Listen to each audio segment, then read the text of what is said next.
भूल इंजेक्शन नाबालक मृत्यु घटना उत्तेजना पर हटिला रास्तार घटनास्थल में उपजिलापाल और तहसिलदार पहुंची परिवार लोकों को बुझासुझा करने पर रास्तार घटी भूल इंजेक्शन नाबालक मृत्यु पर डाक्तखाना भंगारुचा रास्तारोक होता पुलिस लाठी चालना भद्रक जिला बासुदेवपुर ब्लॉकर पद्मपुर मेलाक साहिर देवाकांत बारिक 15 वर्षर पुओ खेलुवा समय गोड़ आंठुरे एक बाउंस कंटा पशि जाइथिला तांको बासुदेवपुर गोष्ठी स्वास्थ्य केन्द्र को भर्ती करा ड्रेसिंग पर डाक्तर प्रेस्क्रिप्शन अनुसार नाबालक को इंजेक्शन दि जाइथिला इंजेक्शन पर देवा पर नाबालकर मृत्यु होइतिबा ने अभियोग होइछि। एहाकु नै परिवार और संपर्क प्रथमे जुक्तितर्क करथिले पर उत्तेजित लोके बासुदेवपुर मेडिकल ले भंगारुचा करबा सह रास्ता रोक करथिले। मेडिकल उच्चस्तर तदंत हम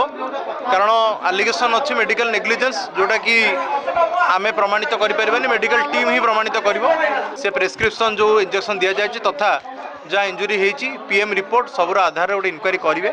उच्चस्तर तदंत करी नेग्लिजेंस थी निश्चित भाव विभाग अधिकारी विरुद्ध एवं डॉक्टर विरुद्ध कार्यानुष्ठान ग्रहण कर निष्पत्ति।